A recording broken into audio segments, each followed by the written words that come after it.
Այսօր տարեցների միջազգային օրն է, ինչի կապակցությամբ շնորհավորում եմ մեր սիրելի տատիկներին, պապիկներին եւ տարեց հարգելի քաղաքացիներին եւ հարցել վերաբերում է ուղղակիորեն իրենց բազմաթիվ խնդիրների։ Հիմա հաջորդ տարի ավարտվում է կառավարության հնգամյա ծրագրի ժամկետը, իսկ կառավարության ծրագրի 4/6-րդ բաժնում մինչև 2026 թվականը օրվա կառավարությունը խոստացել էր նվազագույն կենսաթոշակի չափը հասցնել պարենային զամբյուղի արժեքին։ Միջին կենսաթոշակի չափը հասցնել նվազագույն սպառողական զամբյուղի արժեքին։ Նվազագույն աշխատավարձն էլ դարձնել 85,000 դրամ։ Հիմա ներկայացնեմ պաշտոնական վիճակագրությունը փաստերով։ Շուրջ 500,000 կենսաթոշակառուների ամսական կենսաթոշակի միջին չափը 49,000 դրամ է, իսկ մեկ անձի նվազագույն սպառողական զամբյուղի արժեքը 81,681 դրամ։ Նվազագույն կենսաթոշակ ստանում է, այսինքն ծերության եւ հաշմանդամության նպաստ ստանում է շուրջ 100,000 քաղաքացի, այստեղ էլ չափը 36,500 դրամ է, իսկ պարենային զամբյուղի արժեքը 44,152 դրամ։ Այսինքն նվազագույն աշխատավարձն էլ շուրջ 7,000 դրամով պակաս է, քան նվազագույն սպառողական զամբյուղի արժեքը եւ 10,000 դրամով էլ պակաս է, քան ձեր խոստումը։ Այսինքն դուք պետք է մոտավորապես հաջորդ տարվա համար 67%-ով բարձրացնեք միջին թոշակի չափը, որ ձեր խոստումը կատարած լինեք, մոտ 20-21%-ով էլ պետք է բարձրացնեք նվազագույն կենսաթոշակի չափը, որ էլի ձեր խոստումը կատարած լինեք, իսկ մոտ 13%-ով էլ նվազագույն աշխատավարձի չափը, որ էլի ձեր խոստումը կատարած լինեք, իդեպ ձեր խոստումը վերաբերում է Հայաստանի Հանրապետության շուրջ 800,000 քաղաքացիների ամենաընդհանրական հաշվարկներով։ Հիմա հարցս հետևյալն է. դուք արձանագրում եք, որ կառավարությունը ձախողել է իր հնգամյա ծրագրի սոցիալական խոստումները, քանի որ ձեր հաստատած 2026 թվականի պետական բյուջեի նախագծում նման փոփոխություններ ուղղակի նախատեսված չեն։ Հարցին կպատասխանի աշխատանքի և սոցիալական հարցերի նախարար Արսեն Թորոսյանը։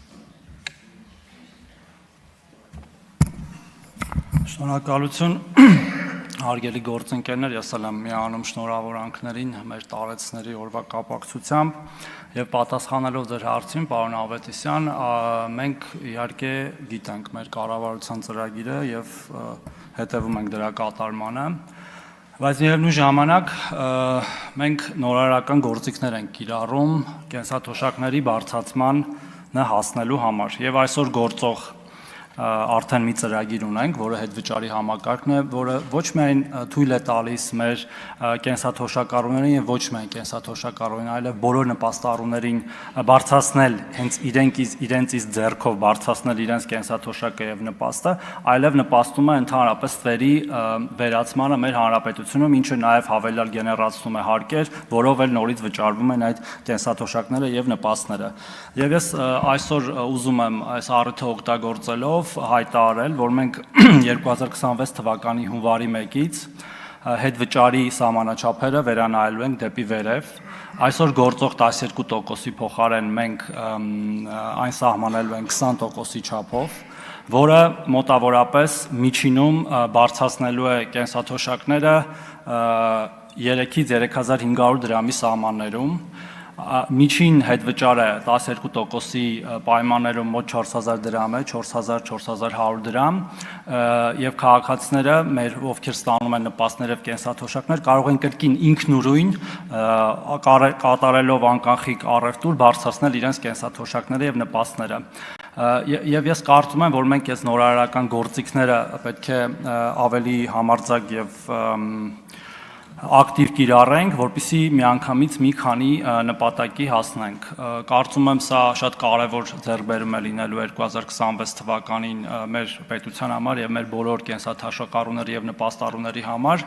եւ առիթը օգտագործելով ուզում եմ նրանց բոլորին կոչ անել, հատկապես նրանց, ովքեր որ իրենց կենսաթոշակը եւ նպաստը ստանալիս գնում եւ միանգամից կանխիկացնում են այդ գումարը եւ ըստ էության կանխիկ են առևտուր անում, դա չանել,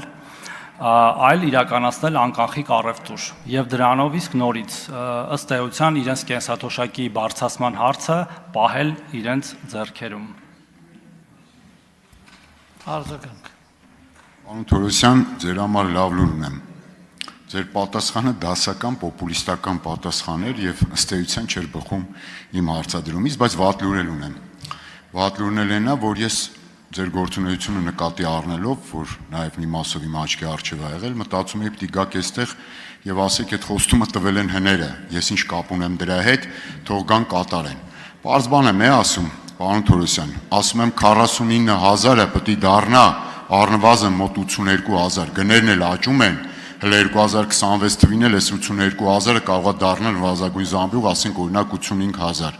Հիմա այդքան պետք է բարձրանա, մի ավել բան էլ ասեմ, որ ձեր մասնագետներին հարցնեք կասեն, 2024 թվականի կենսաթոշակ ստացողների միջին կենսաթոշակի չափն էլ իջել է,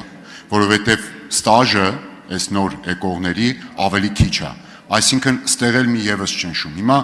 32-35 հազար դրամ պիտի բարձրացնեք մեկ տարում, վստահաբար դա հնարավոր չի անել եւ չեք անելու։ Հիմա դուք ասում եք 4000 դրամով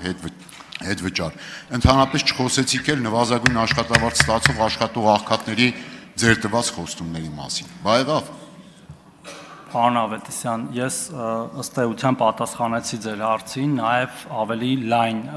վերցնելով այն, որովհետև այդ կենսաթոշակները գոյանում են նաև մեր վճարած հարկերից եւ մենք նաև պետք է մեր հարկային բազան ավելացնելով մեզ իսկ հնարավորություն տանք ավելի բարձր կենսաթոշակներ վճարել եւ նպաստներ նաև։ Ես ուզում եմ սա հատուկ շեշտել եւ խոսքը միայն կենսաթոշակ առուների մասին չէ։ Ինչ վերաբերում է ստաժով պայմանավորված կենսաթոշակների միջին կենսաթոշակի ցածր լինելուն,